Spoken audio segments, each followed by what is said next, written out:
Something funny. When I was 16 years old, my parents, my dad, my brother, we all built our trucks. My dad built a really sick 56 Chevy big window pickup, full frame off, Corvette underneath it. Dank. My brother built a 69 Camino, El Camino SS 454 big block. Dank. So it was my turn. My dad's truck was blue. My brother's truck was blue. So I told him, oh man, I want to build a Lightning. He's like, man, you're tripping. So I was like, nah, man, let's do it. You know, the single cab, short bed Ford F-150s with the big blower motor in them. So I talked my old man into buying me a single cab, short bed, 5.4 V8, 4 100 trans, non-Lightning, but identical, just without the blower.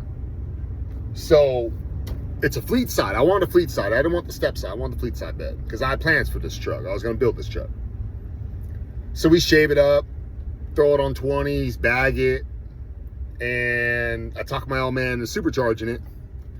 So we got a supercharged, bagged on 20s, brand new F-150, shaved, nice stereo, and I'm taking it to the shows with my buddies, and I get hit up by Truckin' Magazine.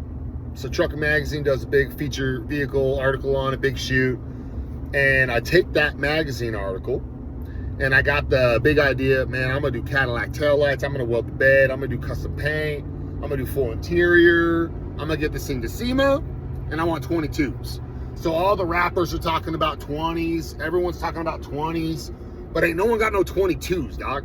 So I holler at KMC Wheel Company, and I'm like, hey man, I'm gonna get this truck dialed in. I'm gonna get cover of street trucks. I want you to sponsor me for some wheels. And they kind of laugh at me a little bit. And they're like, yeah, man, whatever, you know. So I was like, psh, I'm 16 years old. Check this out. Check this out. This is before the internet too. So in the back of the magazines, they had like people's phone numbers. You could like call the marketing director for Dunlop Tire North America by looking it up in the back of the magazines and stuff. So I had the bright idea to find Fred Hassan, marketing director, Dunlop Tire North America out of Buffalo, New York. I find his office number. I call him from my home phone line. You know, like when you're on the phone, your mom and dad could pick up the phone and listen to your conversation, but if somebody tried to beep through, you couldn't switch over because mom and dad were on the phone. Yeah, that time of life, right? So I call Fred Hassan from my phone. Hey, Fred, this is Thomas McCormick, KMC Wheel Company. Hey, dog, give me a call when you get a chance. I got a vehicle we want to sponsor. Give me a shout. So about 10 minutes later, now obviously I didn't say exactly like that. 10 minutes later, I get a phone call. Now it's 4 o'clock in the morning, my time, because I'm West Coast. He's 7 o'clock in the morning. I want to catch him right when he got into to work that morning. So about 7:15 his time, 4:15 my time, he calls me back. Hey, Thomas, Fred Hassan, return your call. Hey, Fred. So I've got this F-150, fully shaved, bagged on 20s, feature vehicle for feature vehicle for trucking. We've got a cover for street trucks lined up. I've got KMC Wheel Company sponsoring the 22s. That was a lot. Fred, we ain't got no tires. You got any tires, Fred?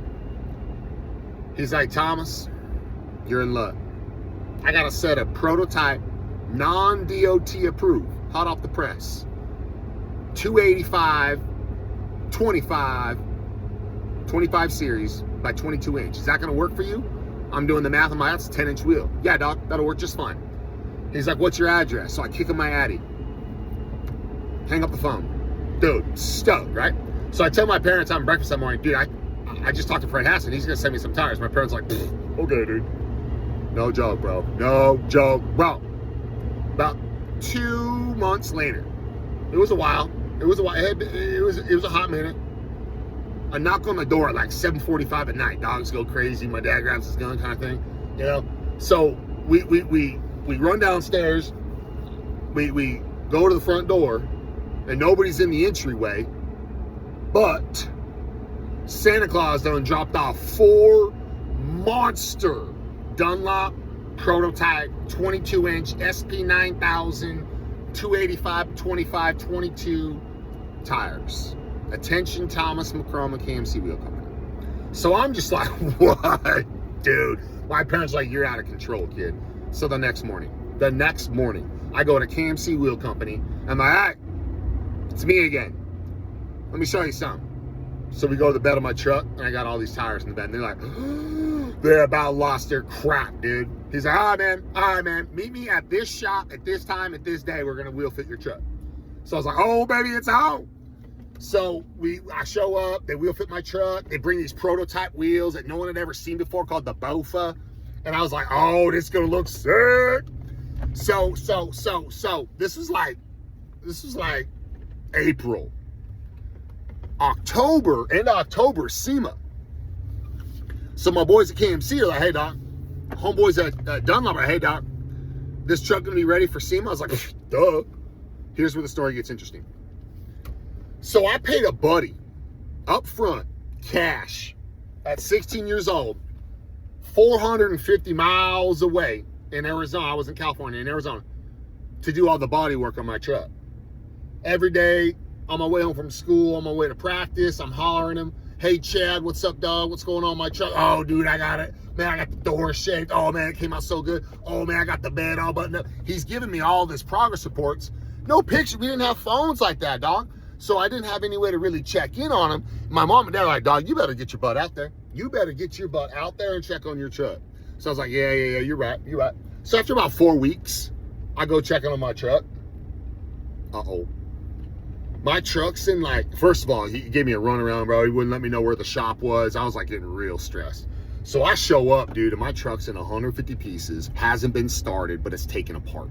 So now I can't do nothing with it. I can't move it. I can't do nothing with it. I'm screwed. So homeboy Chad, nowhere to be seen. My money, gone. So the shop that it's in has a sweet mate.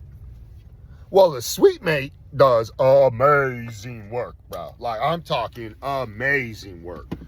The aluminum on Porsches, right? Kills it, slays it. So check it out. Homeboy tight with Chad's like, dude, I don't know what's up with that, man. That sucks. You got screwed over. I can't really help you. I was like, yeah, you can. You can help me because my truck ain't leaving until we get this done because it's in 150 pieces. So you help me, you finish, get paid what I was going to finish paying Chad. I'll bring some boys out, but we're finishing this truck. He's like, you're right. So I'm 16. I'm a sophomore in high school. I haven't gotten out of high school yet. They were in high school for 2 weeks. So I slept on Auntie's couch, worked 20 hours a day for 14 days straight. Had homie Paul Smoot running back and forth multiple times to help me out. Dog, I used to complain. Now, I'm going to fast forward. We got it done. It came out sick. Full cover truck. Unbelievable. Dang, dude. But look, let me explain something. For like a long time, dude, 20 years. I mean, I'm old now. For 20 years, I carried this like, man, that guy did me dirty. I had to give up high school for a couple. I lost like 20 pounds when I didn't have 20 pounds to lose. I didn't eat. I had one meal a day. It was at midnight. I was like, Whataburger, because we did not have time to eat in the morning. We did not stop to eat during the day. I had soggy, wet freaking socks and shoes on from color sanding. Dude, it was work. I'll never build a car like that again. So here's what's up. You know the whole built, not bought? Meaning some guys build their crap and some guys buy their crap. Look, I was upset that one point in time, Chad did me dirty. But I'll tell you what happened. I was able to, I was able to build my truck myself. My truck. So a lot of guys drop their trucks off. They get them built. They pick them back up and they enjoy them. My dumbass, I had to put my hands on my truck. I had to be taught how to shave, how to cut, how to buff, how to weld. Dude, I had to do all of it. My hands on my truck. So here's what I'm getting at. All them lessons I got pushed in the hot seat to learn as a kid in high school, all butthurt about it. I've used my whole life round circle. I've used those skills. They've helped me. They've got me out of all kinds of crap. So check it out.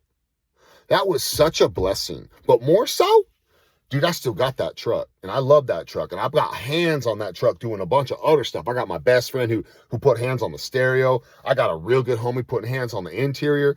Dude, that truck has got my hands plus a best friend's hands. My hands plus a best friend's hands. I built that truck with my bare hands, with the help of my best friends.